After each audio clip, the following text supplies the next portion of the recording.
여러분 안녕하십니까? 시사쇼 이것이 정치다의 윤종호입니다. 그동안 베일 속에 쌓여있던 이재명 민주당 대표의 최측근 정진상 실장이 오늘 모습을 드러냈습니다. 지금 서울중앙지법에서는요, 뇌물죄, 부패방지법 위반 이런 혐의를 받고 있는 정 실장에 대한 영장실질심사가 진행되고 있습니다. 자, 오늘 밤 늦게나 아마 결과가 나올 것 같습니다. 자, 이런 가운데 윤석열 대통령이 직접 MBC 취재진의 전용기 탑승 배제 이유를 밝혔습니다. 그리고 MBC가 악의적이라는 이유 10가지를 또 보충 자료로 대변인실에서 내놓기도 했는데요. 자, 정치권 이슈 전문가들과 짚어보도록 하겠습니다. 어서 오십시오. 안녕하세요.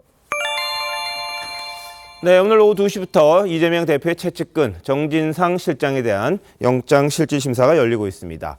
그동안 대외적으로 거의 유일하게 사진 한 장 정도가 공개됐던 인물인데요. 이 그림자 측근으로 불렸던 정 실장, 오늘 기자들 앞에 모습을 드러냈습니다. 자, 정 실장은 이 구속이 되느냐 안 되느냐 이 여부에 따라서 이재명 대표에 대한 본격적인 검찰 수사가 어떻게 될 건지 관심인데요. 자, 관련 영상 준비했습니다. 대장동이라든지 백현동 개발 관련해서 정진상 씨가 계속해서 지사님 밑에 정책실장으로 사인을 했습니다. 이분은 측근이라고 말씀하신 적 있으시죠? 그럼요. 대장동이나 백현동에 정진상 씨가 연루된 정황이 나타나면 대통령 후보에서 사퇴하시겠습니까? 측근 비리가 있으면 사퇴하냐 이렇게 말씀하시면 가정적 질문을 하시는 건 옳지 않죠.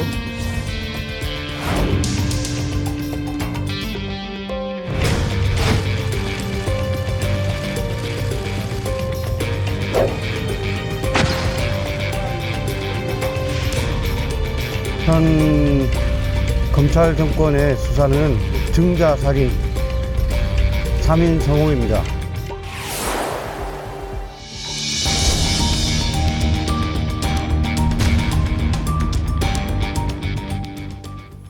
네, 검찰 소환 때는 지하 주차장으로 들어갔습니다. 근데 오늘은 영장실질심사, 법원에서는 포토라인이 만들어졌습니다. 자, 최병부 실장님 어떻게 보셨습니까?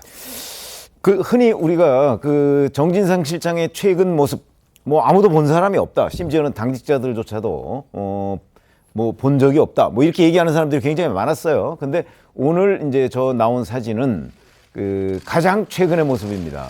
그동안에는 이제 언제 찍었는지 모르는 공항에서 찍은 사진 한 장이 있었고, 네. 작년에 JTBC에서 집을 찾아갔다가 황급하게 집 안으로 들어가는 사진 한 장, 이렇게 2장 정도가 나왔었는데 오늘은 최근 모습을 봤는데, 흔히 인간은 사회적 동물이라고 얘기를 하지 않습니까? 근데 정진상 씨는 참 특이한 성격을 가진 것으로 보입니다. 네. 비공개, 잠행 이런 것들로 계속 이재명 대표를 최측근에서 보조한 것으로 보이고요. 그런 점에서 본다면 오늘 모습을 드러냄으로써 이제 정진상 씨의 베일이 벗겨졌다. 그러면 지금부터 이제 구속 여부가 판가름이 날 텐데, 그럼 영장실질심사 결과를 한번 보죠. 네. 자, 영장실질심사 받으러 들어가던 정 실장 자신의 결백을 이야기를 했는데요. 한번 보시죠. 현 검찰 정권의 수사는 증자살인 3인 성호입니다. 군사 정권보다 더한 검찰 정권의 수사는 살아있는 권력에도 향해야 할 것입니다. 최소한의 균형이 필요합니다. 경제 파탄에도 힘든 국민들께서 열심히 생활하시는데 저의 일로 염려를 끼쳐 미안할 따름입니다. 이동규 본부장이 압수수색 들어갔을 때 어떻게 미리 알고 계셨는지. 아니요, 자세한 건 변호인하고. 정 실장님 힘내세요. 이동규 본부장이 1억 4천만 원 줬다고 진술을 한 걸로 알려졌는데 이거 말씀해 주실 생각 없으세요? 네, 본인의 입장만 언급을 했고요. 기자 질문엔 답을 하지 않았습니다. 3인 성호, 군사 정권보다 더하다 이런 이야기를 했는데, 자, 서정욱 변호사님 어떻게 보셨습니까? 먼저 이제 3인 성호하고요. 그다음에 정자 살인 여기 대해서 말씀드리면, 3인 성호는 이제 없는 호랑이를 3명이 말을 맞추면 없는 호랑이를 만든다. 네. 이런 뜻이고요. 그다음에 공자의 제자 정자 살인은요. 정자가 이제 효심이 지극한 학자 아닙니까? 이분의 동명이인 옆집에서 이웃 주민이 당신 아들 정자가 살인했다. 처음에는 안 믿다가 네. 3번 말하니까 엄마가 믿었다. 예. 이런 게 고사입니다. 근데 두 고사 다 결국은 이게 진실이 바로 밝혀졌죠. 진실이 호랑이가 없다든지 네. 정자가 살인 안 했다든지. 저는 판사님이 보면요. 이게 3인 성호인지 정자 살인인지 금방 알 수 있다 봐요. 왜? 호랑이가 있는데 증거를 보면 판사가 금방 알 거 아닙니까? 그렇겠죠. 본인은 이게 3인 성호 어쩌고 하지만 예. 저는 법원에서는 관련 증거를 가지고 제대로 이게 판단할 거다. 네. 호랑이가 있는지 한번 살펴보자. 결과를 보고 말하는 게 맞고요. 예. 그다음에 두 번째 군사 정권보다 더한 검찰 정권 이거는 잘못된 발언이에요. 이번 수사는 옛날에 문재인 정권 때 이낙연 후보 측에서 제일 먼저 이게 제기한 겁니다. 네. 그리고 이게 이번 수사에 윤석열 대통령이나 한동훈 장관이 개입했다는 증거도 없어요. 이걸 가지고 이게 마치 검찰 정권이 정치 탄압이다. 네. 이런 프레임으로 몰고 가면 안 되고요. 그러면 이게 과거 문재인 정권 때는 전직 대통령 2명의 국정원장 4명의 비서관들 얼마나 했습니까? 그러면 이게 문재인 정권은 무슨 정권입니까? 이게 검찰 정권입니까? 군사 정권입니까? 우리 수사 더 많이 했잖아요. 네. 따라서는 잘못된 이게 프레임으로 덮으려고 한다. 정치보복. 예. 이렇게 보입니다. 알겠습니다. 자, 정 실장 구속 여부에 따라서 향후 수사 방향 크게 달라질 수도 있습니다. 검찰은 총 4가지 혐의를 정 실장에게 청구하고 있습니다. 뇌물수수, 부정처사 후 수뢰 혐의, 부패방지법 위반, 그리고 증거인멸교사 혐의, 이 4가지 혐의를 구속영장에다가 적시를 했는데요. 자, 이 도주, 증거인멸 우려 있느냐, 뭐 이런 부분, 이게 굉장히 중요한 판단의 근거가 될 텐데, 자, 전소민 변호사 어떻게 보십니까? 네, 말씀하신 대로 구속영장 청구 자체는 3가지가 핵심입니다. 먼저 그 도주 우려도 있어야 되고 거기에서 증거 인멸의 우려도 있어야 되고 그다음에 무엇보다 주거가 불명확해야 되는데 증거에 대해서는 이제 검찰 측에서 충분히 가지고 있다고 판단이 되고 네. 뭐 도주 우려에 대해서도 본인이 직접 출석을 해서 이렇게 진술을 하려고 나타난 상황이고 네. 또 뭐 주거 불명확은 얼마 전에 유동규 본부장의 진술에 따라서 주거지가 있고 그걸 찾아가서 직접 돈을 주려고 했다. 그래서 CCTV에 들키지 않기 위해서 계단을 갔다. 이런 것들이 3가지 요건이 모두 다 이제 그 구속영장 청구에 대해서 불명확한 이유가 있기 때문에 저는 예. 만약에 판사라면 이러한 요건들이 해당되지 않아서 그 기각되지 않을까라는 생각을 합니다. 알겠습니다. 자, 그런데 지난번에 이 유동규 씨에게 휴대전화를 없애라 이렇게 이야기했다는 게 이 유동규 씨의 증언 아닙니까? 그런 걸 보면 증거인멸의 가능성에 대한 걸 판사가 좀 볼 수는 없나요? 어떤가요? 그 부분. 휴대전화를 없애라 하는 것은 지금 그거 가지고 이제 네. 그 A 씨에 대해서 하고 있는 건데 교사 여부 사실 말이 바뀌었잖아요. 예. 그래서 법원에서 지금 뭐라고 얘기했냐면 유동규의 진술, 그러니까 지금 저 대법원 판례를 보시면 이러한 수사들, 특히 금전적인 수수를 받았다는 수사에 대해서는 예. 이 피고인 당사자가 거기에 대해 강력하게 부인하고 있고 거기에서 구체적인 증거가 없을 때. 에는 이제 진술만으로 이거를 해야 될 때는 예. 이 신빙성이 중요하다고 했는데 네, 그렇죠. 유동규 본부장의 이제 진술에 대해서 굉장히 이제 맨 처음에 진술과 지금의 진술이 다르다. 왜 이게 달라졌냐? 이제 법원에서는 이건 마치 검찰과 딜을 하는 게 아니냐라는 그런 네. 이제 그 주판사의 그런 증언도 있었거든요. 그렇기 때문에 이 여부에 대해서 좀 더 지켜봐야 되겠지만 이제 예. 재판 여부를 지켜봐야 되겠지만 그러한 진술의 신빙성에 대해 상당한 재판부의 의심이 있다가 네. 보입니다. 자, 서 변호사님은요? 정확하게 그 구속 요건은요. 예. 2가지입니다. 중대한 범죄 혐의가 소명이 되고 예. 그다음에 2번째 요건은 증거인멸의 우려 또는 OR입니다. 네. 또는 도주 우려입니다. 이 말은 이게 2개 다 있어야 되는 게 아니고 예. 둘 중에 하나만 있어도 이게 구속 요건이에요. 예. 자, 그러면 이게 범죄 혐의가 중대한 거는 뇌물이니까 10년 이상이니까 이런 건 넘어도 그거는 이제 문제가 없고 이제 소명은 저번에 그 압수수색 영장도 소명이 돼야 되거든요. 네. 그 점에서 이게 저는 인정된다고 보이고 예. 결국 중요한 게 증거인멸 또는 도주 우려인데 문제는 증거인멸이 저는 크다 봐요. 왜냐하면 이게 범행을 부인하고 있고요. 그리고 이제 그 컴퓨터 다시 이게 그 리셋한 거 네. 컴퓨터를 운영 체계를 바꿨잖아요. 이것도 있고요. 무엇보다 이게 민주당사에 그때 3시간 동안 막았잖아요. 네네. 근데 그때 검찰에서는 위치 추적 핸드폰 통해서 민주당사에 출근한 걸 다 알았거든요. 예. 이것도 이게 다 증거를 3시간 동안에 은밀한 게 아닌가. 네. 이것도 있고요. 무엇보다 이게 범죄 혐의 중에 유동규 씨에 대해서 핸드폰 버리라 증거인멸 교사. 네. 네. 그게 범죄가 들어가 있잖아요. 예. 증거인멸 범죄가. 이런 경우는 이게 증거인멸은 상당히 그 농후하다. 네. 이렇게 보이고요. 그다음에 도주도 마찬가지예요. 얼마 전에 라임의 김봉현 회장도 이게 도주한다고 검찰은 주장했지만 판사가 안 믿었잖아요. 네네. 그런데 라임의 김봉현도 도망가고 쌍방울의 김성태도 도망가고 예. KH의 배상윤도 도망갔어요. 그럼 여기 정진상도 혐의가 인정되면 428억이면 거의 뭐 평생 아닙니까? 30년 이상.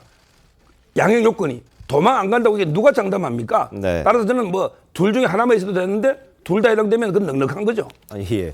자, 그건 이제 또 서정욱 변호사님의 생각일 수 있고 판사가 어떻게 판단할지는 좀 지켜봐야 되는데 다만 말씀하셨던 것처럼 휴대전화를 버려라 이렇게 이야기를 했다는 게 이제 유동규 씨의 증언이 하나 있었고 당사에 출근하는데 당사에는 사무실도 없다 뭐 이런 이야기가 있었던 게 또 하나 불리하지 않느냐 뭐 이런 이야기가 나오고 있습니다.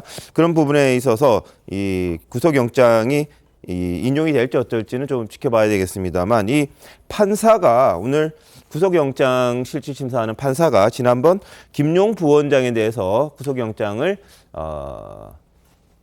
내줬던 판사이기 때문에 가능성이 더 큰 것 아니냐 뭐 이런 관측도 일부에서는 하고 있는데 뭐 매 사건마다 판단은 다르겠죠. 자, 김민지 대변인 어떻게 보십니까? 글쎄 뭐 판사의 성향에 따라서 과연 이 결과가 어떻게 나올 것인가를 예측하는 것은 뭐 그렇게 큰 의미는 없다고 봅니다. 어디까지나 법원과 그 판사의 입장은 법과 법률에 의해서만 증거와 여러 가지를 보고 이제 결정을 내릴 것이라고 생각이 되고요. 지금 이 정진상 실장에 대해서 지금 혐의가 4가지인데 뇌물수수, 부정처사후 수락, 부패방지법 위반, 증거인멸 교사 전부 다 가볍지 않은 혐의들이 있고 지금 압수수색 영장이 발부가 된 사항 그리고 또 검찰에서 조사가 이루어지고 난 다음에 하루 만에 구속영장이 청구됐다는 점 이런 점에서 검찰에서는 어느 정도 자신감이 있지 않나라는 생각을 하고 있고 여러 가지로 볼 때 구속에 상당한 사유가 있다라고 해서 영장 청구를 했기 때문에 상당히 그 발부 가능성이 높다. 저는 개인적으로 그렇게 보고 있습니다. 알겠습니다. 뭐 판사가 어떻게 결정할지는 저희들이 알 수는 없는 부분인데 다만 구속 여부에 따라서 이 검찰과 이재명 대표 측 간의 희비도 엇갈릴 걸로 보입니다. 만약 영장이 집행이 된다면 바로 이재명 대표에 대한 수사 칼날이 아주 더 거세질 거다 이런 관측이 있고요. 반면에 기각이 되면 검찰에게는 상당히 좀 부담스러운 그런 측면이 있는 것 아니냐 이런 이야기가 나오는데 자 이재명 대표 오늘 어떤 반응 보였는지 한번 보시죠. 오늘 저희 정진상 실장님 영장 심사 있는데요. 어떻게 보시는지. 대표님 수사 임박했다는 얘기 많잖아요.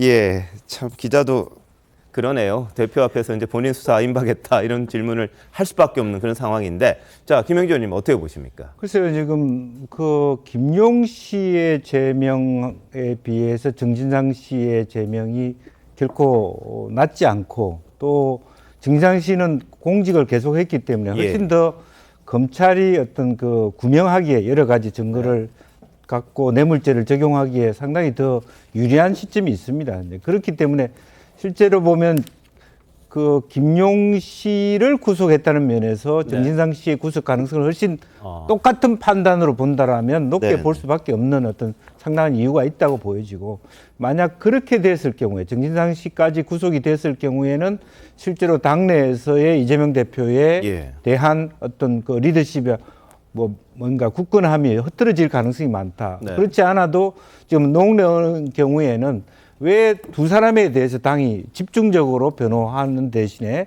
다른 의원은 그렇지 못하느냐에 대한 어떤 상당한 불만과 어떤 그런 어떤 비판들이 있는 거고 더군다나 뭐 유족에 대한 뭐 이름들을 다 밝혀야 된다라는 부분에 대해서도 공격을 받아야 되는 상황이고 만약에 그럼에도 불구하고 어떤 면에서는 정진상 씨가 상당히 많은 역할을 했음직함에도 불구하고 똑같은 재판부에서 명확하게 수많은 검찰들의 요구에 그 구명에도 불구하고 그것이 거절됐을 때, 기각됐을 때는 상당히 이재명 대표가 나름대로 어떤 당내에서 입지가 굳건히 서지는 뭐 그런 계기가 되지 않을까. 그리고 검찰은 굉장히 힘들어질 수 있는 그런 가능성이 높다 그렇게 봐야 되겠습니다. 알겠습니다. 자, 이재명 대표는 침묵했습니다. 근데 다만 친명계 인사로 불리는 정성호 의원은 이 정진상 실장이 어떤 사람인지 얘기한 적이 있었습니다. 당에서는 또 정치 수사다, 조작 수사다. 이렇게 목소리를 높이고 있는데 한동훈 법무부 장관은 야당 탄압 아니다. 과거에 있었던 지역 토착 비리에 대한 수사일 뿐이다. 이렇게 이야기를 합니다. 자, 정성호 의원 이야기와 민주당 한동훈 법무부 장관 이야기 이어서 한번 들어보시겠습니다. 정진상 같은 경우는 뭐 30년 가까이 예, 이재명 대표와 이렇게 같이 지내왔는데 굉장히 어떻게 보면 수줍어하는 사람이고 나타난 적이 없습니다. 도에서도 본인이 이재명 경기도지사의 최측근이고 정책실장이고 경기도 정책 전반에 관련해서 인사에 관련해서 영향을 미친다고 하는 그런 위치에 있었던 사람인데 도의원들 만난 적이 없습니다. 어디가 돈 나누라고 할 사람이 아니에요. 윤석열 정권 출범 후 진행되고 있는 일련의 비정상적이고 비상식적인 검찰의 행태는 수사를 가장한 명백한 정치 탄압입니다. 윤석열 정권의 검찰에게 윤석열 대통령의 말을 그대로 돌려드립니다. 검사가 수사권을 가지고 보복하면 그게 깡패지 검사냐. 최근에 검찰 수사 두고 좀 야당에서 정치 탄압이다 이런 주장이 반발이 일고 있는데 정진상 김용씨 수사 말씀하시는 것 같은데 아시다시피 그 사건은 성남시라는 지방자치단체에서 과거에 있었던 지역 토착 비리에 대한 수사입니다. 성남시에서 있었던 지역 토착 비리로 수사받던 사람들이 나중에 우연히 민주당의 간부들이 됐다고 해서 그것이 민주당에 대한 수사는 아니지 않습니까? 네. 자, 정성호 의원은 뭐 수줍은 사람이다, 뭐 나타난 적도 없다, 누구 돈 받을 사람이 아니다, 이렇게 이야기를 합니다. 민주당에서는 이 검찰 행태가 비상식적이다, 이렇게 이야기를 합니다. 반면 한 장관은 성남시 토착 비리를 수사하는데 그게 나중에 민주당 간부가 됐다고 해서 민주당에 대한 수사냐? 이렇게 또 반문하기도 하는데요. 최 편집장님, 이거 어떻게 봐야 돼요? 사실 당내에서도 민주당 당내에서도 저런 얘기들이 좀 나오고 있죠. 이게 이재명 대표가 대표가 된 이후의 비리라면 당이 총력전을 그런 의혹이라면 당이 총력을 다해서 그걸 방어할 일종의 의무가 있는 거죠. 그런데 지금 이재명 대표를 제외하면 정진상 실장이나 김용 씨에 대한 수사는 사실은 지금 한동훈 법무장관이 얘기했듯이 성남시에 근무할 당시 또는 경기도지사로 지사 그 주변에 측근으로 있었을 당시의 여러 가지 의혹들에 대한 수사예요. 그거는 이재명 대표가 대표되기 훨씬 전의 얘기예요. 그러니까 지금 뭐 나오는 얘기들이 뭐 무려 뭐 7년에서 뭐 8년, 9년, 10년 전 얘기까지 나오고 있단 말이죠. 성남시장 당시에 주로 그 뇌물 사건이기 때문에 그렇다면 이게 지금 뭐 야당 탄압이라고 얘기할 수가 없는 것이 지금 한동훈 장관이 얘기했듯이 바로 성남 지역에서 일부 공무원들의 뇌물 뭐 이런 거란 말이죠. 근데 그걸 가지고 당에서 총력을 다해서 심지어는 정진상 실장 같은 경우는 당에 뭐 무슨 공보단을 통해서 자기의 입장을 내고 그래요. 아니 공보단이 왜 그 정진상 씨의 입장을 대변하죠? 뭐 이런 것들이 이해 안 가는 측면이 너무나 많다. 그래서 이거는 물론 이재명 대표를 향한 수사로 옮겨붙을 가능성이 있기 때문에 당에서 차단막을 치는 것까지는 이해가 되는데 적어도 김용, 정진상에 대해서 당에서 대응하는 부분은 노웅래 의원은 현역 사선 의원입니다. 그러면 노웅래 의원에 대해서 지금 대응하는 걸 보면 정진상, 김용에 대해서 당에서 대응하는 것보다 훨씬 못한 취급을 받고 있어요. 이건 정상적이 아니죠. 그런 점에서 본다면 그 민주당이 조금 더 왜 이 문제에 관해서 민주당이 총력 대응해야 되는지에 대한 자성 뭐 이런 것들이 좀 있어야 된다고 봅니다. 자, 그건 전수미 부위원장한테 한번 물어보도록 하고요. 자, 그런데 이 문제가 불거졌던 게 민주당 경선 과정에서도 나왔던 부분 아닙니까? 대장동 의혹에 대한 의문 제기들은요? 그렇죠. 작년 8월 31일자에 경기경제신문인가요? 뭐 하는데 칼럼이 그 조그만 칼럼 하나 쓴 거로부터 비롯된 거잖아요. 그리고서 그때가 이제 경선 막 그 거의 중반전으로 다다를 때란 말이죠. 그래서 이낙연 당시 후보 측에서 이 문제에 관해서 저희가 알기로는 가장 많은 정보를 가지고 있었다고 해요. 그런데 이게 당내 경선이다 보니까 이재명 후보를 그 공격하기가 좀 그 껄끄러웠던 부분이 있는 거죠. 정보는 많이 가지고 있는데 그런데 이제 언론에서 그걸 추적하기 시작하면서 9월 중순부터 이게 본격적으로 문제 제기가 된 거예요. 그리고 그때부터 검찰이 수사를 했고요. 그런데 검찰은 집중적으로 사실은 유동규, 김만배 이런 사람들만 수사했잖아요. 그리고 정진상 씨는 저 11월인가 12월에 가서 딱 한 번 조사하고 그냥 말고 이재명 대표는 부르지도 않았어요. 그렇기 때문에 이제 그거는 문재인 정부의 검찰 때고 지금 이제 윤석열 정부로 정권이 바뀌면서 바로 문재인 정부 때의 검찰이 수사하지 않았던 부분을 지금 윤석열 정부의 검찰이 수사하고 있는 것에 불과한 거죠. 그러니까 그 9월부터 시작하면 지금 수사가 14개월째 진행되는데 네네. 문재인 정부에서 8개월 정도 수사를 한 것이고 윤석열 정부에서 6개월 정도 수사한 겁니다. 예, 알겠습니다. 자, 민주당 입장 이야기해 주시죠. 아무래도 그 검찰이나 지금 이제 법무부 장관이 좀 불필요한 오해를 야기하고 있는 모습으로 이제 충분히 보이는 거죠. 왜냐하면 그 정치권에 대한 수사는 굉장히 살 얼음 걷듯이 신중해야 됩니다. 균형 감각이 중요하고 특히 서울중앙지검 특수부 지금의 반부패 이제 수사부 1부, 3부까지 있는데 검찰 지휘부의 의지가 담긴 수사를 하는 특수한 부거든요. 근데 지금 서울중앙지검의 반부패 수사부 1부에서 3부 전체가 더불어민주당 관련자들에 대한 수사에 모두 집중되어 있습니다. 그렇게 보시면 국민들이 보셨을 때 아 이게 우연이다. 조사를 하다 보니 그렇게 된 거다라고 볼 수 있을지 아니면 정치적인 어떠한 목적으로서 어떤 야당을 탄압하는 형태를 볼 수 있을지 충분히 오해받을 수 있는 여지가 있기 때문에 저는 분명히 정치권에 대한 수사는 균형 감각이 있어야 되고 신중할 필요가 있다라고 생각합니다. 예. 자, 뭐 당 차원에서 지금 전면 변호에 나서긴 합니다만 유동규 전 성남도군 기획본부장은 이 구속 만료 이후에 작심 발언들 쏟아내고 있습니다. 특히 정진상 실장에 대해서도 여러 번 언급을 하는데요. 한번 보시죠. 제가 좀 뭐 배신감일 수도 있는데 제가 좀 착각했다 하는 생각이 많이 들었습니다. 여기는 참 뭐 비정하달까 그런 세상이구나 라는 걸 좀 알게 됐고.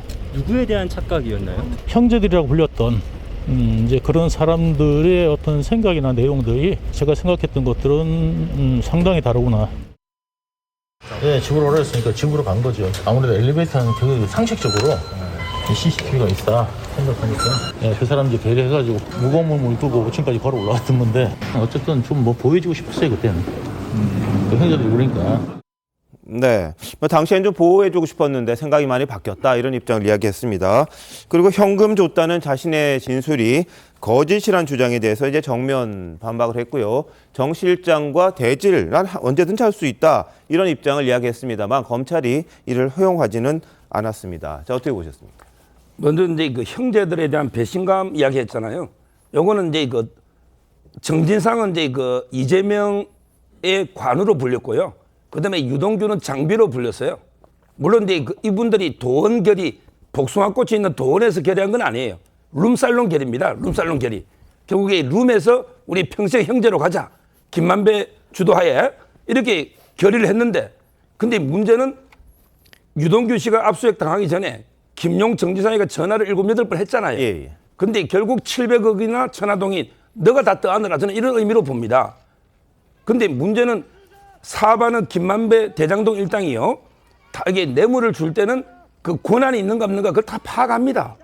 유동규 씨가 이게 무슨 권한이 있어요. 네. 그 김문기 씨는 하급직원이라고 기억도 안 나고 유동규는 척금도 아니고 하급직원이다.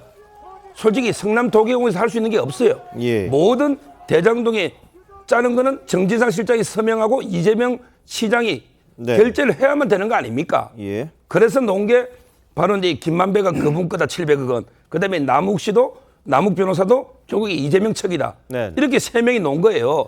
따라서 저는 유동규 이분이 지금 와서 이게 뭐 검찰이 바뀌고 하니까 말을 바꾼다 하지만 옛날에는 오히려 본인이 의리를 지켜가지고 혼자 700억 뒤집어 쓰려 하다가 네. 너무 이게 자기한테만 떠넘기고 하니까 예. 저는 진실을 밝히는 게 아닌가 네. 이렇게 봅니다. 자, 유 전 본부장 관련자들을 향해 압박하는 발언도 많이 했습니다. 이어서 보시겠습니다.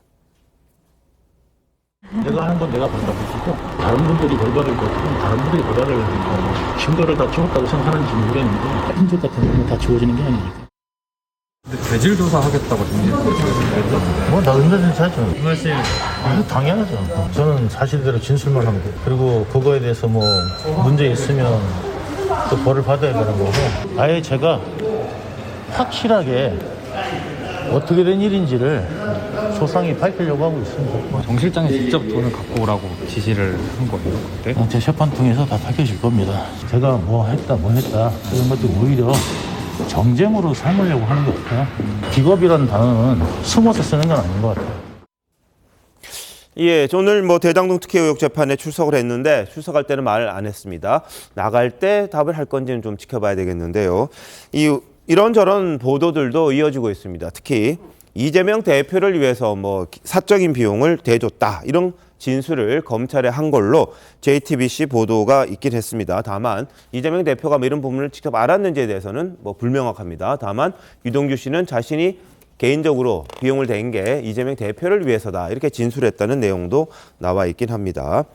자, 이제 유동규 본부장 말을 많이 합니다. 요즘 들어서 이제 남욱 변호사 김만배 씨 구속 기간이 연장이 안 됩니다. 그래서 22일, 25일 각각 석방이 되는데, 자, 김현주 대변인 어떻게 보세요? 이 두 분도 지금 유동규 씨하고 비슷한 뭐랄까요, 폭로랄까요, 이야기랄까요, 이런 것들을 할 것 같으십니까? 어떻습니까? 유동규 본부장은 사실상 확실히 본인이 마음을 먹은 것 같습니다. 예. 뭐 일부에서 그러니까 특히 야권을 중심으로 해서는 검찰과의 딜이 있는 것이 아니냐, 뭐 양형을 놓고 뭐 이런 이야기가 있습니다만 네. 지금 이야기하는 것을 봐도 상당히 설득력이 있는 지금 이야기를 하고 있거든요. 예. 그동안 이제 정권이 바뀌면서 검찰이 이전 정권은 던져진 핸드폰조차도 그 수사를 못하던 검찰들이 있다가 이제 와서 이제 그 수사가 속도가 붙으면서 신속하게 지금 결과를 향해서 달려가고 있는데, 유동규 본부장 같은 경우는 본인은 양형 같은 데 있어서 배려받을 생각이 없다. 책임질 지시를 할 사람이 있으면 그 사람도 책임을 져야 된다라는 이야기를 지금 줄곧 일관되게 하고 있습니다. 남욱 변호사 같은 경우에도 입을 연 것으로 생각이 됩니다. 여러 가지 사실관계에 관해서 분명한 이야기들을 지금 하고 있는데, 문제는 이제 김만배 씨가 이제 어떤 그 태도를 취할 것이냐, 여기에 좀 주목이 된다고 생각이 됩니다. 네. 구속 기한이 6개월 정도 있다가 연장이 돼가지고 지금 이제 1년이 돼서 만료가 되기 때문에 세 사람 다 이제 각기 구속 상태에서 불구속으로 넘어오면서 어떤 내용을 이야기할 것인가, 특히 김만배 씨의 입에 주목도가 있다고 생각합니다. 자, 뭐 천화동인 1호 이게 과연 누구 거냐, 700억 정도가 누구 거냐, 뭐 일부 언론 보도를 따르면 뭐 몇 퍼센트 이상 몇백억을 이미 다 주기로 했다. 그게 이재명 대표 측이다. 아니면 뭐 이재명 대표다. 뭐 이런저런 말들은 나옵니다. 근데 이 부분에 대해서 이제 검찰이 증명해야 될 부분이 있을 텐데요. 김만배 씨, 남욱 변호사 이런 분들이 불구속 상태에서는 또 어떤 진술을 할지 그것도 관심거리가 되긴 합니다. 자, 지난 8일인데요. 유동규 전 본부장이 유한기 전 성남도공 개발사업 본부장의 유족에게 전화를 건 사실이 복수의 언론을 통해서 공개가 됐습니다. 검찰 수사를 받다가 당시에 사망을 했는데, 이재명 대표가 그때 유한기 전 본부장에 대한 사망에 대해서 뭐라고 이야기했는지 한번 보시죠. 이 사업은 유한기 본부장이 한 것이고요. 유한기 본부장은 건설회사에 임원을 했던 분인데 일부러 이 사업 때문에 공모했습니다. 안타까운 일이고요. 어쨌든 뭐 명복을 빕니다. 왜 엉뚱한 데를 자꾸 건드려서 이런 참혹한 결과를 만들어내냐 하는 아쉬움이 있습니다. 예, 저 유동규 씨가 유한기 전 본부장 유족에게 아무도 믿지 마라 이런 이야기를 했고요. 법정에서 최선을 다해서 이 진실을 밝히겠다 이런 말을 했다고 합니다. 자, 최 편집장님, 왜 전화를 했을까요? 우선 성남도시개발공사에서 같은 본부장으로 일을 했잖아요. 그런데 이제 유한기 전 본부장이 극단적 선택을 했고, 그다음에 그 받고 있는 혐의가 있어요. 뭐 2억 원 정도를 받았다, 뭐 이런 혐의를 받고 있거든요. 근데 이제 그 유동규 전 본부장은 그게 잘못된 것이다 이런 생각을 하고 있는 것으로 보이고, 그다음에 이제 유한기 전 본부장의 유족들이 행여나 이제 본인은 왜 가짜 변호사를 보냈다 이런 주장을 한 적이 있었잖아요. 그러니까 유한기 전 본부장 쪽에도 가짜 변호사를 보내서 누군가가 유한기 전 본부장의 유족들을 회유하거나 하는 데에 넘어갈 가능성, 뭐 이런 것들을 아마 본인이 걱정을 하고 있는 것으로 봐요. 그래서 본인이 직접 전화를 해서 유한기 전 본부장의 그 결백을 입증하는 데 본인이 도움을 주겠다. 그리고 이제 자기 사례를 들어서 가짜 변호사 같은데 넘어가지 마라. 뭐 이렇게 조언을 한 것으로 보입니다. 그래서 제가 보기엔 조언과 더불어서 우의로 뭐 이거를 함께 했다고 보고 있습니다. 예. 자, 뭐 어떤 입장들이 나올지 오늘 구속영장 발부 여부에 따라서 상당한 반전도 있을 수 있고요. 이 수사에 급물살을 탈 가능성도 있는데 오늘 밤까지 결과를 좀 지켜봐야 될 그런 상황입니다. 자, 아까 잠깐 말은 했습니다만 민주당 내부에서는 이재명 대표 측근을 왜 당이 보호를 해야 되느냐 이런 불만도 일부에서 나오고 있다고 합니다. 반면에 뭐 뇌물 혐의이긴 합니다만 사선 노웅래 의원에 대해서는 당이 전혀 도움을 주지 않고 있는 건 이건 또 무슨 일일까? 이런저런 말들이 나오는데 관련 영상 한번 보시겠습니다.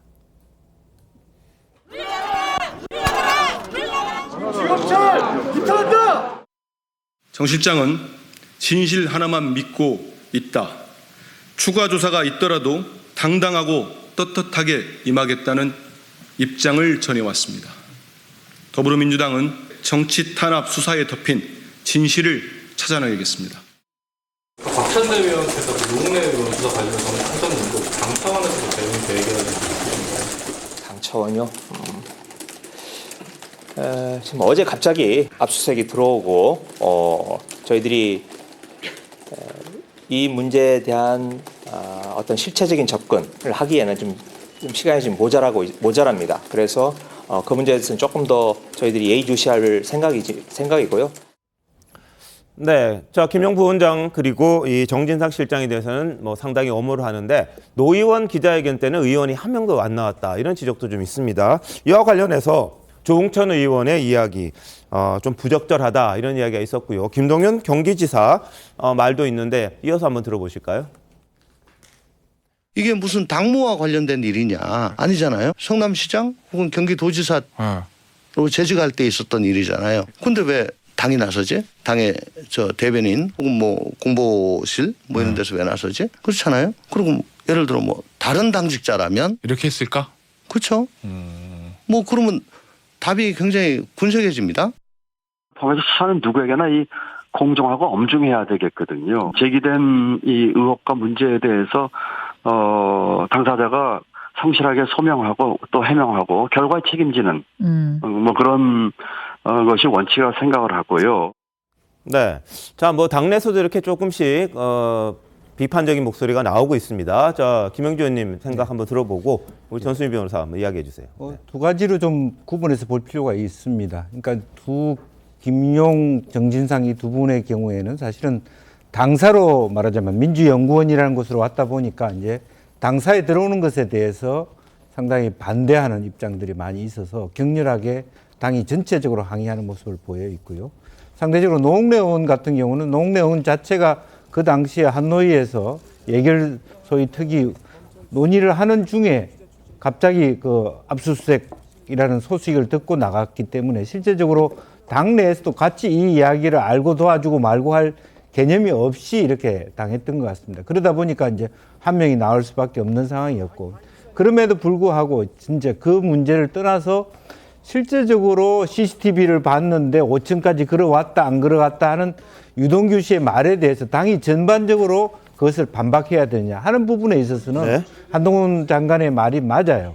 한편으로 보면 그 과거에 있었던 일들에 대해서 당이 지나치게 나서고 있다라고 하는 조홍천 의원의 말은 적절한 것 같습니다. 그러니까 노웅래 의원의 경우는 일부러 안 갔다라기보다는 상황 자체가 갑자기 느닷없이 저런 상황이 벌어졌기 때문에 같이 논의를 하고 말고가 없다는 부분이고 앞으로 그런 면에 있어서는 조금 더 또 실제로 민주연구 원장이었잖아요, 사실은.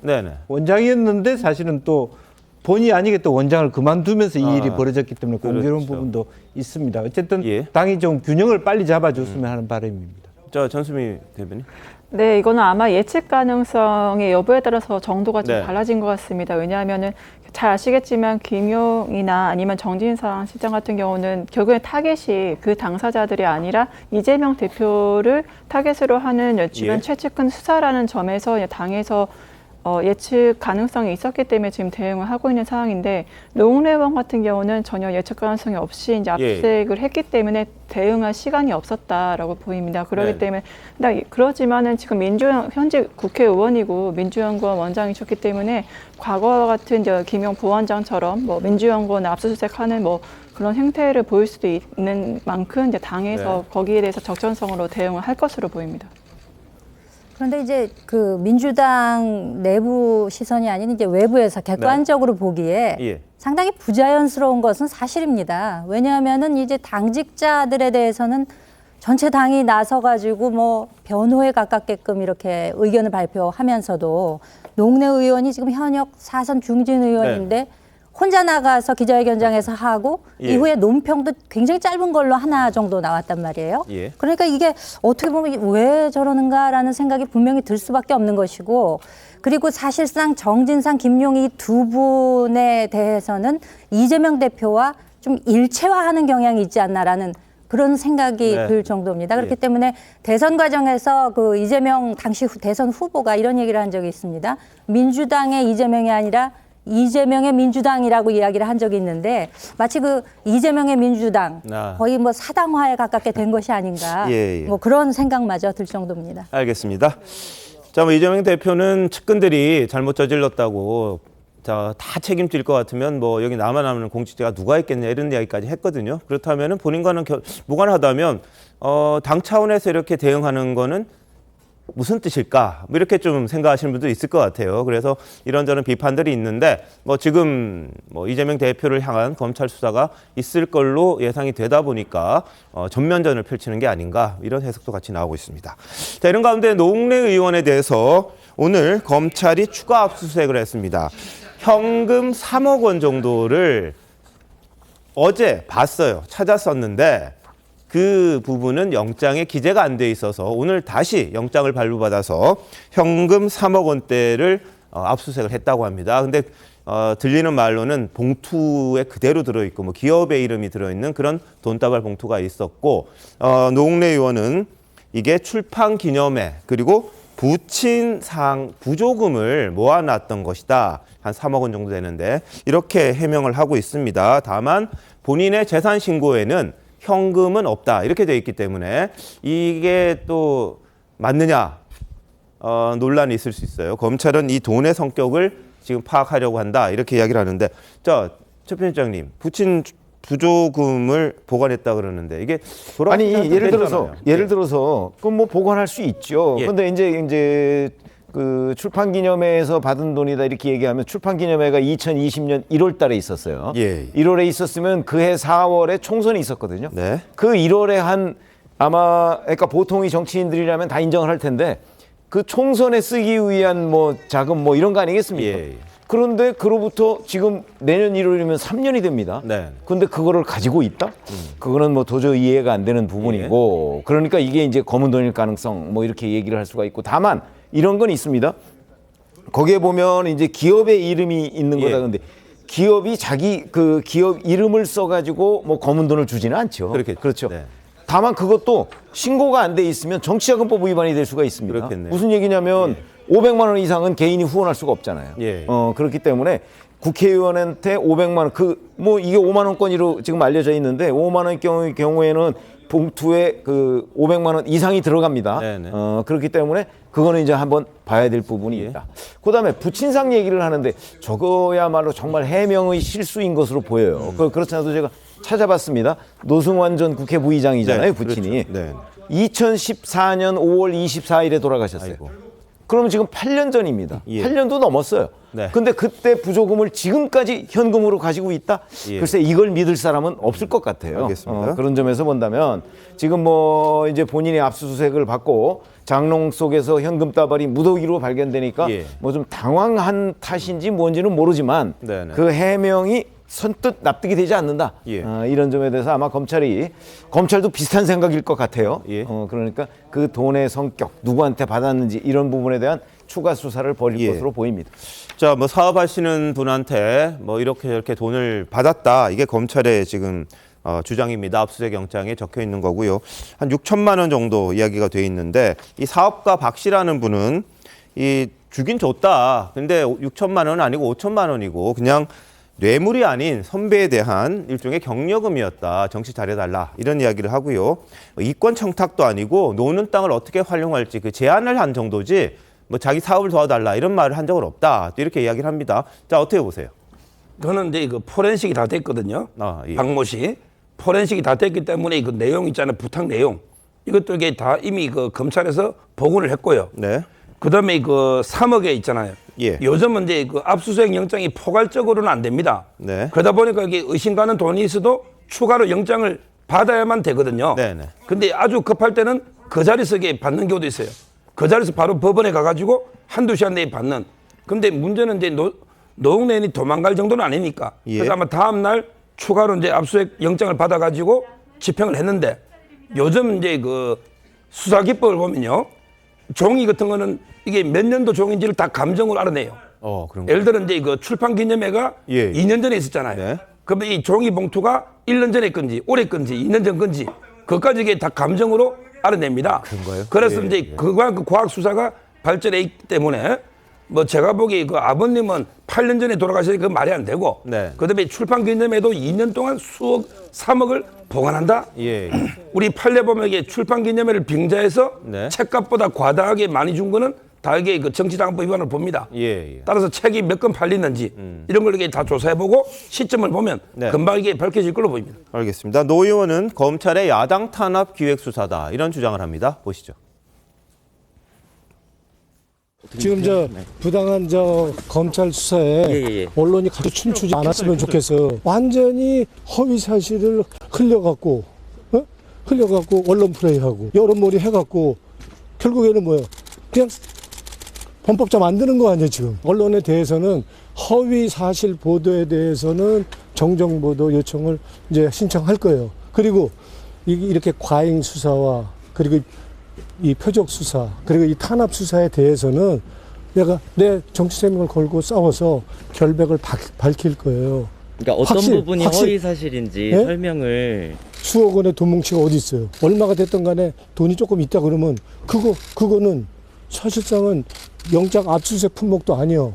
근데 그거를 마구잡이로 손대갖고 압수수색 절차 위법이고 그것도 위법 천지요. 그게 내가 돈 갖고 있는 게 죄예요?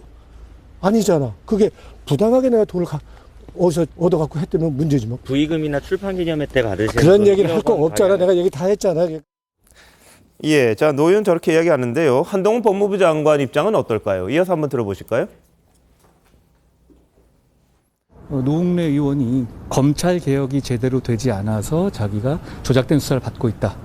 이런 말씀을 하셨고 민주당의 대변인도 조작 수사다라는 취지의 말씀을 하는 것을 제가 봤습니다. 그런데 정치인이 업자로부터 뒷돈 받은 범죄를 수사하는 것을 막는 것이 검찰 개혁이다라는 것은 국민을 속이는 거라고 생각합니다. 예, 자 입장이 엇갈립니다. 어떻습니까? 그래서 이제 노웅래 의원은 이 사건이 원래는 이제 그 서초 경찰서에서 고소된 걸, 저기 이정건 사무부총장하고 박 씨 간의 관계들이 그 당시 경찰서에서는 혐의 없음으로 된 것을 검찰이 받아서 인지사건으로 틀는 과정에서 불거졌기 때문에 아마 노웅래 의원은 그런 어떤 부당성 그런 것으로 이해할 수 있습니다만은 만약 이 사건 자체가 포렌식에도 나오고 뭐 기본적으로 특정화되는 날짜에 따라서 추진된다면 노웅래 의원도 그런 부분으로부터 자유로울 수가 없죠. 검찰 개혁 때문에 자기가 수사받는다는 얘기를 할 수도 없는 것이고 또 뭐 그런 얘기하기보다는 정확하게 자기가 소명할 건 소명하고 정확하게 자기 소명을 자기의 결백하다면 밝히는 데 집중해야지 그것을 검찰개혁 전반에 대해서 뭐 탄압이다 이렇게 얘기하는 것보다는 자기 개인적인 어떤 삶 자체에 대한 부분으로 해명해야 된다 그렇게 보여집니다. 알겠습니다. 자 손순일 변호사 한번 하실 말씀 있으시면. 노웅래 의원께서 한동훈 장관의 이제 반응에 대해서 이렇게 말씀하셨어요. 한 장관은 저를 시작으로 수많은 야당 의원들을 태양광 탈원전으로 이끌 것이고 그 칼날은 문재인 전 대통령과 이재명 대표를 향하게 될 것이다. 결백에 제 모든 정치 생명을 건다라고 말씀하셨거든요. 그래서 앞으로 이제 추가적 수사를 지켜봐야겠지만 지금 윤석열 대통령께서는 과거 문재인 정부와 다른 공정과 상식으로서 정치 보복을 하지 않겠다. 김대중 정치인을 따르겠다라고 하셨잖아요.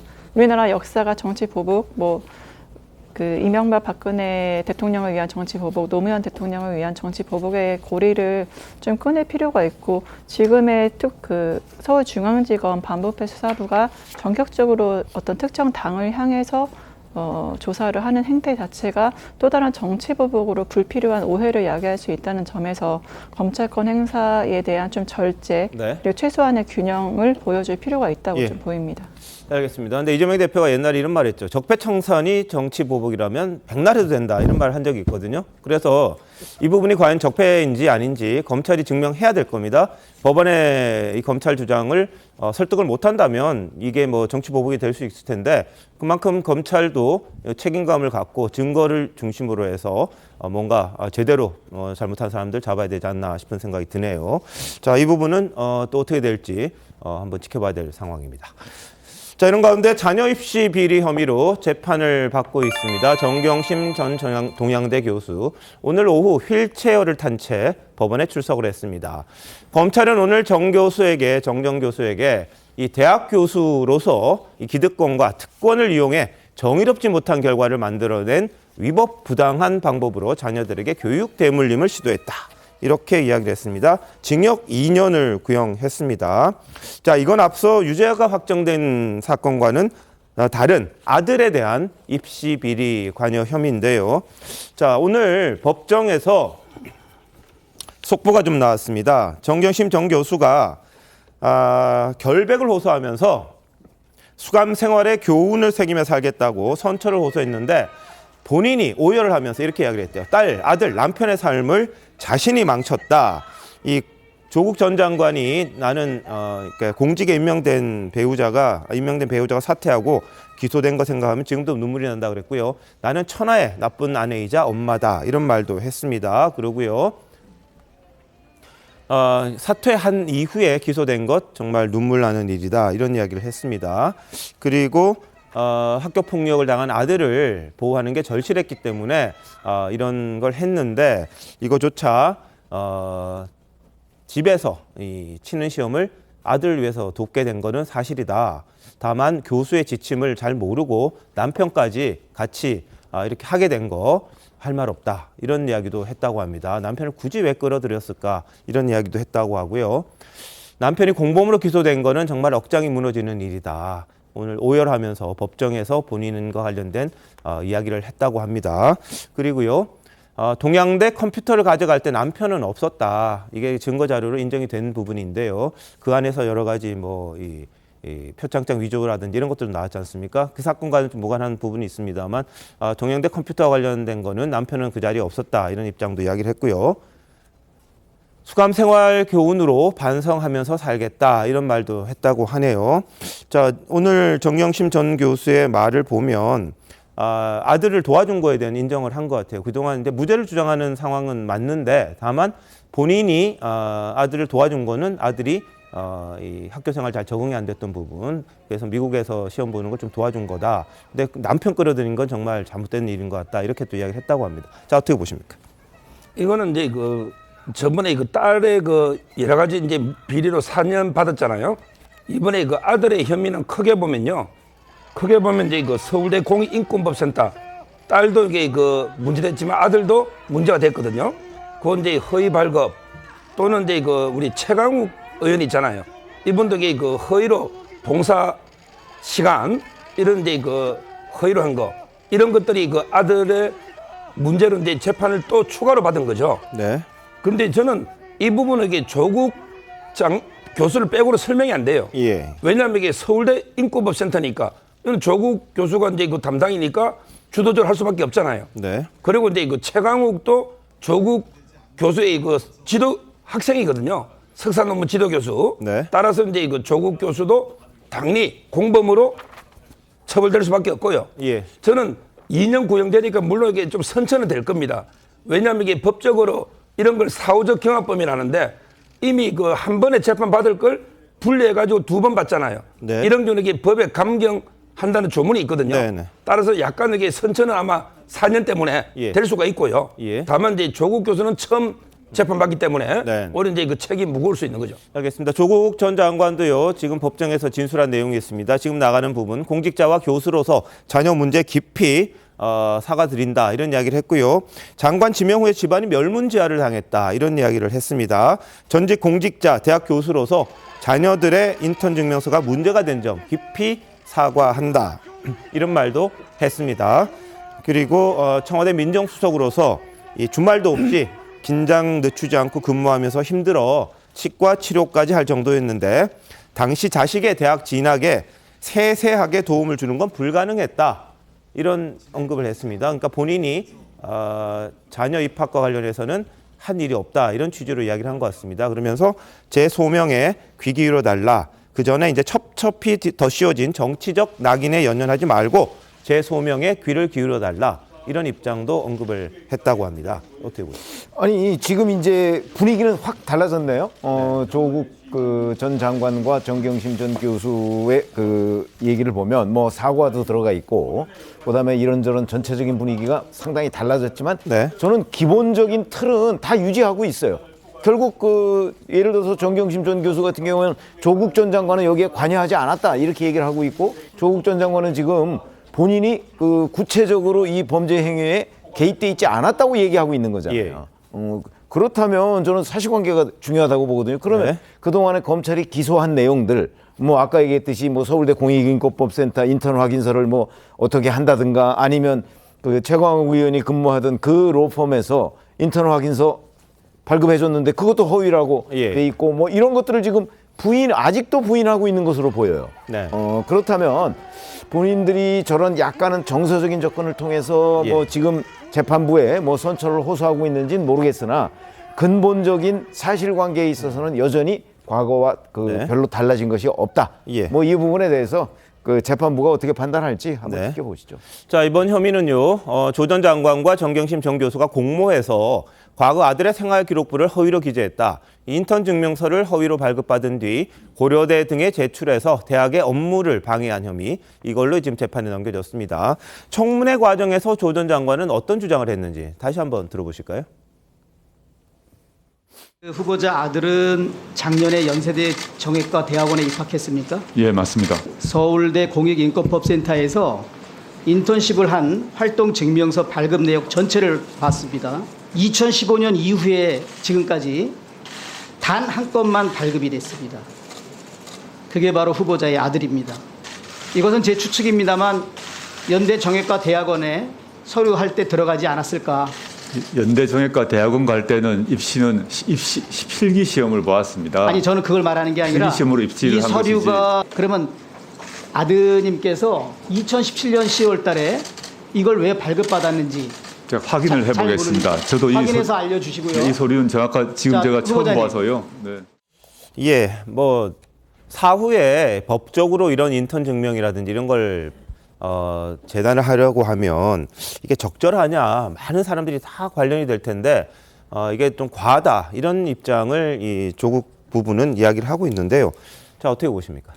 아들, 저도 이제 좀 형량이 좀 구형 2년은 좀 과하지 않나, 아들 입시 비리에 대해서는. 왜냐하면 이게 만약에 그냥 일반 사람들, 뭐 공직자로서의 의무와 책임도 물론 있겠습니다. 하지만 이게 조국 전 장관 일가이기 때문에 이게 아들 입시 비리에 대해서 이제 형량이 2년으로 지금 나온 게, 그러니까 구형을 한 게 아닌가라는 그런 측면이 좀 있고, 누구의 부모를 선택할 수 없다는 측면에서도 좀 과하지 않나. 그리고 무엇보다 정경실 교수가 이거를 다 인정하면서 사죄를 하고 있고 건강이 굉장히 좋지 않은 상황이기 때문에 좀 이제 형량을 구형함에 있어서도 이제 어떠한 뭐 직위도 중요하지만 이제 비례 거기에 맞춰서 이제 제도단 형량 구형이 좀 필요하지 않았나 싶고, 지금 건강 상태를 좀 고려했을 때 현 정부에서 좀 인도적 측면에서 형 집행 정지를 좀 해주시면 어떠실까라는 생각을 좀 합니다.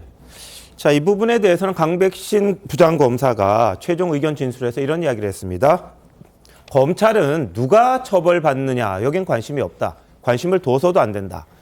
범죄가 저질러졌는지, 합당한 처벌을 받는지, 소위 법꾸라지, 법을 알아서 빠져나가는 법꾸라지는 없는지, 법과 원칙의 유일한 기준이 된다. 이렇게 말을 했다고 합니다.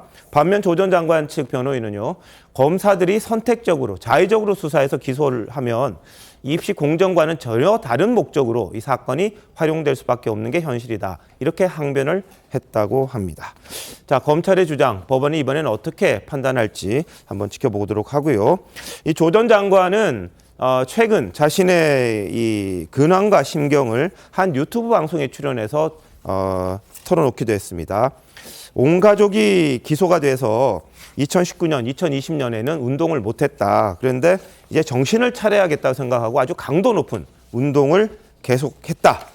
그러면서 예전에 뭐 턱걸이하는 사진 기억나실 겁니다. 그 동영상 올렸다가 이제 지운 적도 있었어요. 비공개했는데 누가 이제 이걸 공개하는 바람에 그게 됐다 그러는데 강도 높은 육체 고통을 하면 이 정신 고통을 잊을 수 있다 이런 말도 했다고 합니다. 자, 조 전 장관이 온 가족이 지금 상당히 고통스러운 시간을 보내고 있는 건 사실일 텐데 본인이 했던 행동에 비해서 과하게 처벌받고 있다 이런 생각을 할지는 모르겠는데 과연 이 본인들이 예전에 이야기했던 공정, 상식, 정의 이런 부분에 대한 성찰은 어떻게 하고 있는지 사실 좀 궁금하긴 합니다.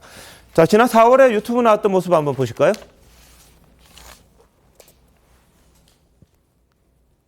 저는 물론이고 저희 가족 전체가 이런 시련과 환란 상태에 지금 있거든요. 저희 아이들도 그렇고 너무 힘들죠. 사실은 개인적으로도 힘들고 가족 전체가 힘든데 저로서는 이런 고통을 잊기 위해서 썼다 이렇게.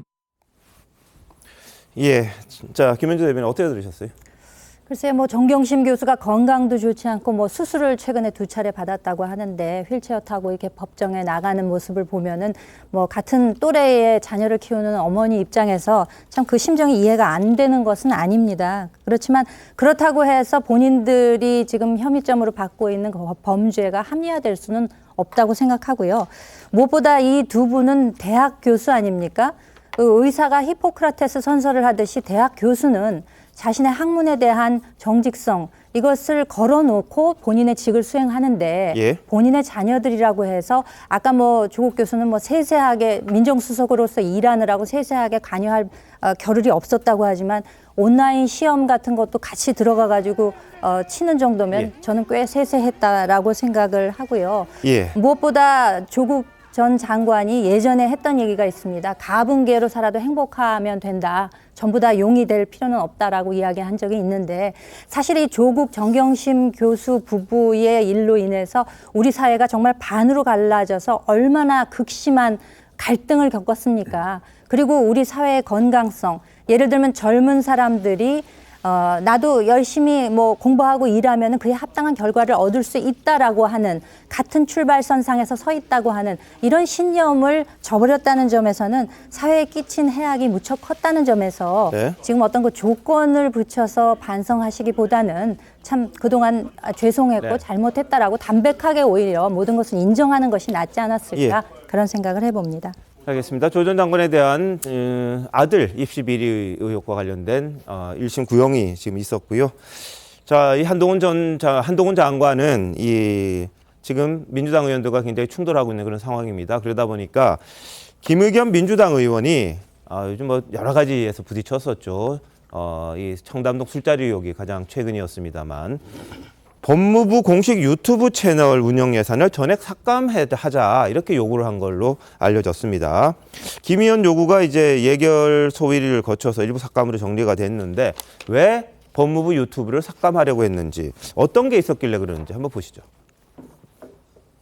500만 원짜리 범죄를 수사하다가 50억 범죄가 되는 겁니다. 그런데 지금 이 시행령은 아예 50억이 아니면 가지 말아라는 거잖아요. 도대체 왜 이래 하는 거죠? 필요성이 뭔지도 모르겠고.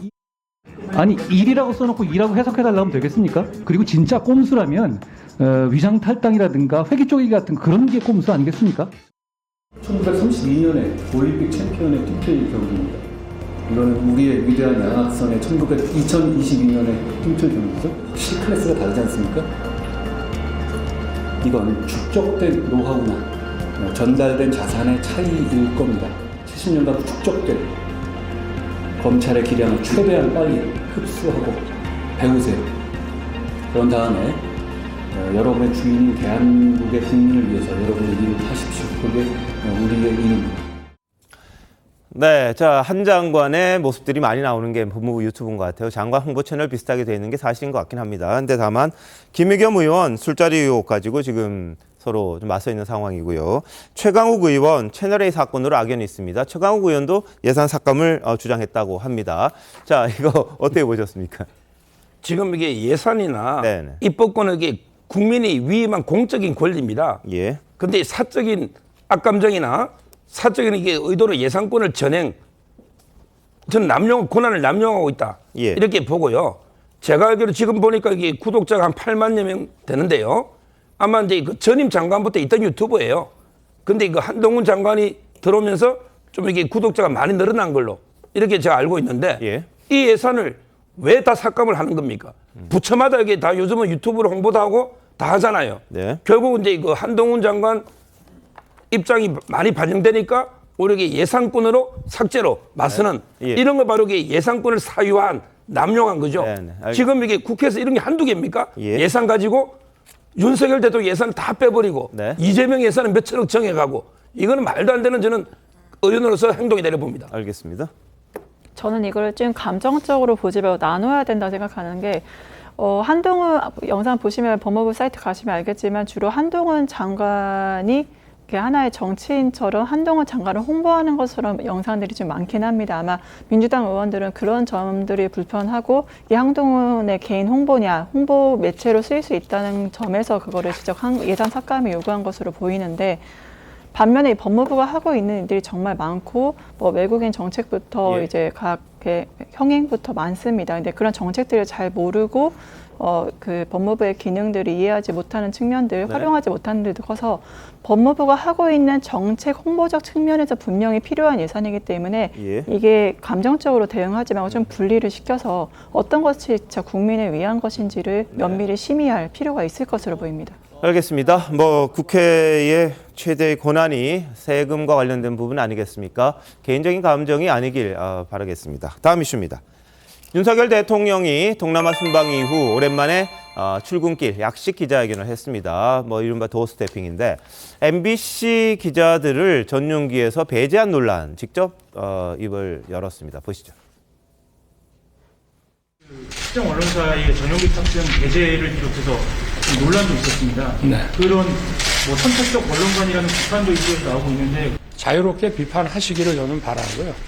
저는 언론의 또는 국민들의 비판을 늘 다 받고 또 마음이 열려 있습니다. 다만 MBC에 대한 그 전용기 탑승 배제는 우리 국가 안보의 핵심 축인 이 동맹 관계를 사실과 다른 그런 가짜 뉴스로 이간질하려고 아주 악의적인 그런 행태를 보였기 때문에 대통령의 그 헌법 수호 그 책임의 일환으로서 그런 부득이한 조치였다고 저는 생각을 하고 언론도 입법, 사법, 행정과 함께 민주주의를 떠받치는 네 개의 기둥입니다. 그래서 저는 언론의 자유도 중요하지만 언론의 책임이 민주주의를 떠받치는 기둥이라는 그 측면에서 매우 중요하다고 생각합니다. 더구나 그것이 국민들의 안전 보장과 관련되는 것일 때에는 그 중요성은 이루 말할 수가 없다고 생각합니다. MBC가 뭘 악의적으로 했다는 거죠? 뭐가 악의적이에요?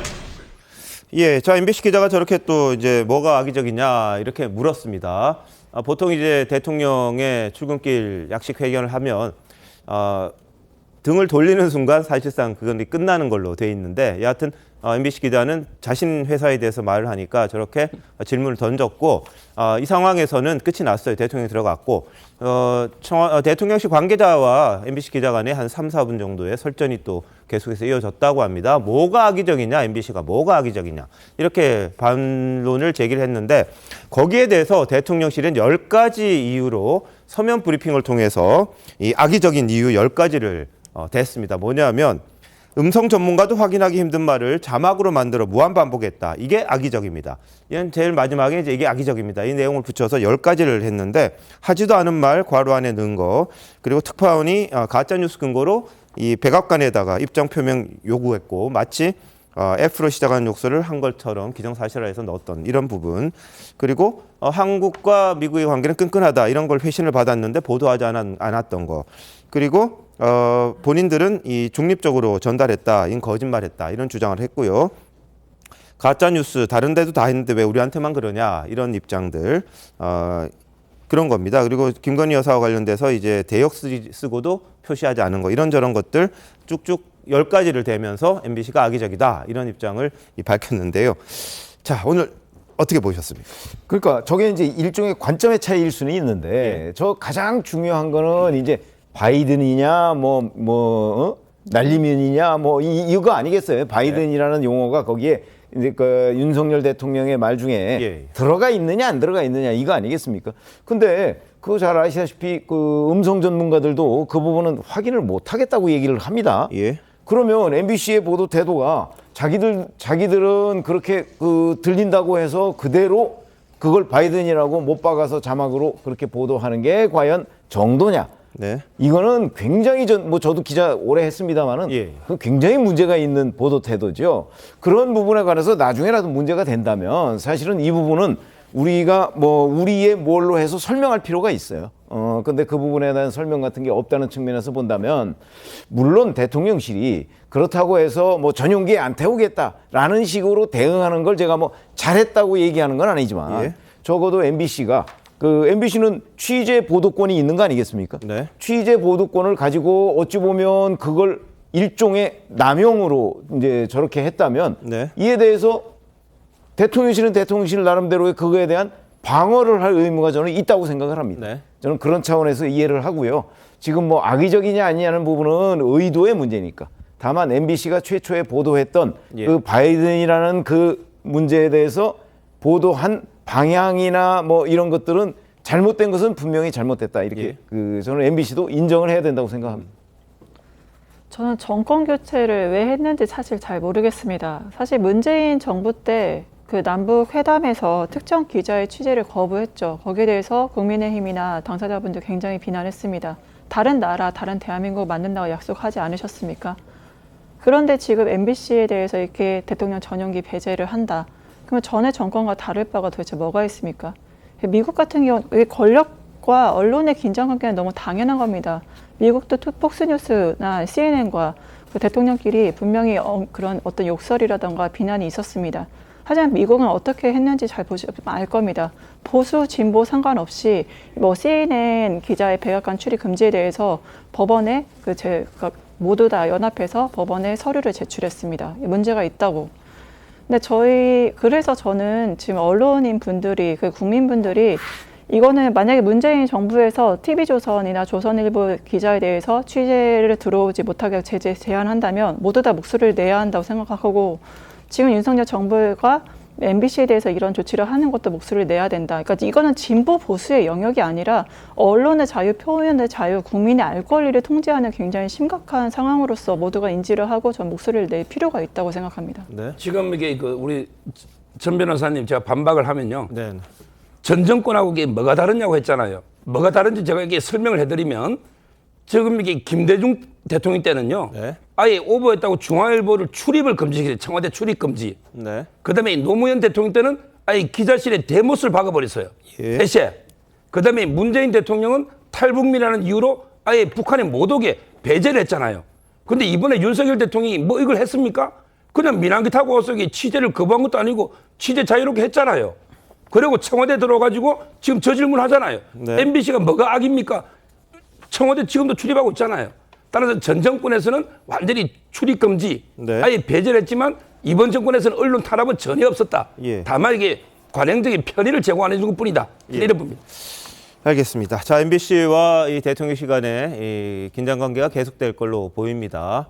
자, 다만 윤 대통령의 말, 악의적으로 했다. 이런 부분들에 대해서 MBC가 반박을 내놨습니다.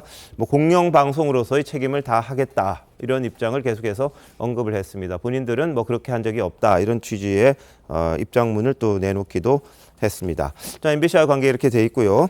자, 한편 이태원 참사 희생자 명단을 일방적으로 공개했던 야권 성향 매체들. 유족이 명단 삭제를 요청했는데 신분증 사진을 보내라.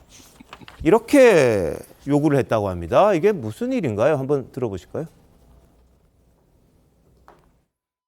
사칭하는 경우도 있을 수 있겠지만 방법이 이거는 아니죠. 아이들의 이름을 빼달라고 하는데 왜 신분증 사진을 보내야 되고 그래야 되는 건지. 거기서 애기 이름만 지워주면 되는데. 자, 유족 사칭하는 경우가 있기 때문에 이렇게 했다 그럽니다. 그럼 사진 보내고 신분증 사진 보내면 가족관계가 증명이 되나요?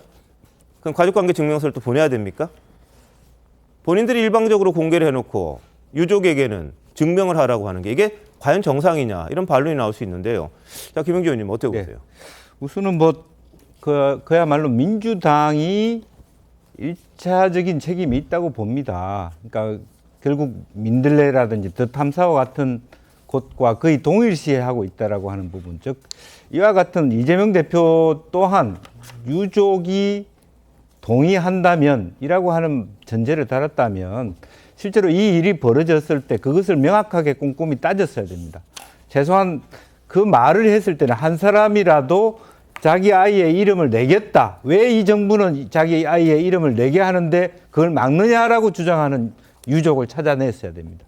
예. 그런 부분이 전혀 없는 상태에서 이 일이 벌어지고 있다는 거고요. 네. 또 하나는 실제로 이 상황 자체는 정말 어처구니 없는 거 아닙니까? 내 아이의 이름을 지우기 위해서 다시 회원가입도 하고 그 예. 보기도 싫은 그 화면에 들어서 자기 그렇죠. 신분을 밝혀야 되고 증명서를 떼와야 되는 이런 어처구니 없는 일. 그러면서도 다른 한편으로 보면 자기네들 파는 떡볶이는 그렇게 쉽게 네. 할 수 있도록 했다. 이건 정말 우리 국민 일반으로부터 예. 발을 북돋우는 그런 매우 잘못된 행태라고 봅니다. 예, 이런 가운데 민들레 필진 가운데서요, 이 명단 공개 비난 여론에 대해서 잇따라 항변글을 올리고 있습니다. 조국 전 장관 지지자들 사이에서는 IT 전문가로 알려진 분이 있는데 박지훈 씨라는 분인데 이렇게 이야기를 합니다. 유족 입장에서 가족 희생자의 이름을 공개하고 싶지 않을 아주 특수한 사정이 있을 수도 있다. 다만 사정이 있어 이름 석자조차 공개하지 말아야 할 이유가 있다면 그게 특수한 경우니까 따로 이 이름 비공개를 요청할 일이지 사전 동의를 안 받았다고 비난할 일이냐 이렇게 반문을 합니다. 자, 전 변호사님 어떻게 보세요? 저는 순서가 좀 잘못됐다고 보는 게 예. 지금 이제 유족 명단 전체를 다 공개하고 지금 원하시는 분들이랑 땡땡땡을 하고 있거든요.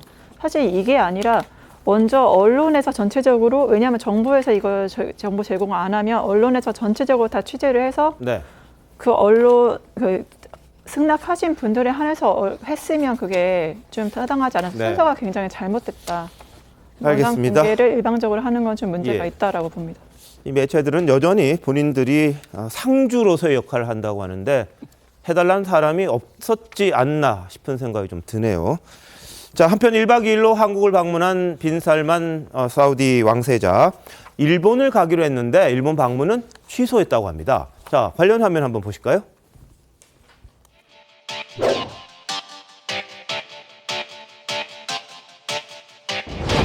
한국과 사우디의 협력을 한층 더 확대하고 발전시켜 나가기를 기대합니다. 양국의 관계가 또 새로운 단계로 도약할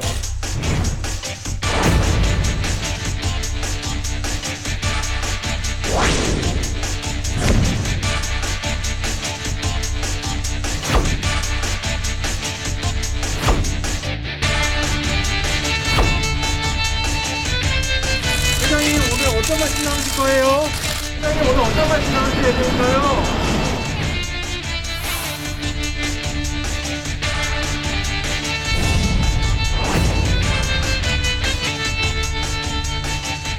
네. 자, 20건 정도의 MOU 체결했다고 합니다. 한 40조 원이라고 합니다. 이 부분은 뭐 실질적으로 계약이 체결돼야지만 이게 되겠습니다만 일단 20조 원 규모의 MOU는 40조 원 규모의 MOU는 체결했고요. 일본 방문은 취소한 반면에 우리나라를 떠나면서 윤 대통령에게 감사 전보를 보냈다고 합니다. 환대에 감사한다 이런 내용이 있었고요. 좋은 환대에 깊은 감사를 표했고 양국 이익에 부합하는 협력을 강화했다. 그리고 공동의 바람도 확인을 했고 윤 대통령의 건강, 대한민국의 발전을 기원한다. 이런 말도 했어요. 그리고 다시 한번 윤 대통령에게 감사 인사 드린다. 그랬습니다. 자, 대통령실에서는요, 빈살만 왕세자가 공항에서 사우디 외교부에 연락을 해서 바로 이런 정보를 보냈다고 합니다. 그리고 대통령실은 빈살만이 직접 환대에 감사한다는 메시지도 전했다. 이렇게 이야기를 합니다. 자, 일본은 안 갔어요. 이거 무슨 일일까요? 글쎄 지금 이유를 알 수가 없는 상황이죠. 네. 그런데 그 우리로서는 사실은 그 빈살만이 그 한국을 방문하고 그 이후에 태국에 갔다가 다시 일본에 이제 19일부터 그렇죠. 가는 걸로 돼 있었는데 그걸 갑자기 취소하니까 지금 뭐 일본에서는 난리가 났다고 해요. 뭐 기시다 후미오 총리가 직접 조율을 했다고 하는데 지금 저거하고 연결시켜서 보면 일본에 갈 이유가 없어졌다 이렇게 판단한 것 아닌가 그런 그거는 너무나 우리 그 기대를 반영한 판단인 듯이 보이고 뭐 정확한 건 좀 기다려봐서 그 대응을 해야 될 것으로 보입니다. 알겠습니다. 자, 네옴시티를 우리가 독점하는 거 아니냐 이런 기대 섞인 뭐 전망도 했습니다만 여하튼 빈살만 왕세자가 일본은 가지 않고 우리 윤 대통령에게 전보, 감사 전보를 보낸 소식이 또 들어왔습니다. 잠시만요. 대한민국 이슈의 중심, 시사쇼 이것이 정치다 여기까지입니다. 다음 주 월요일 다시 찾아뵙겠습니다. 고맙습니다.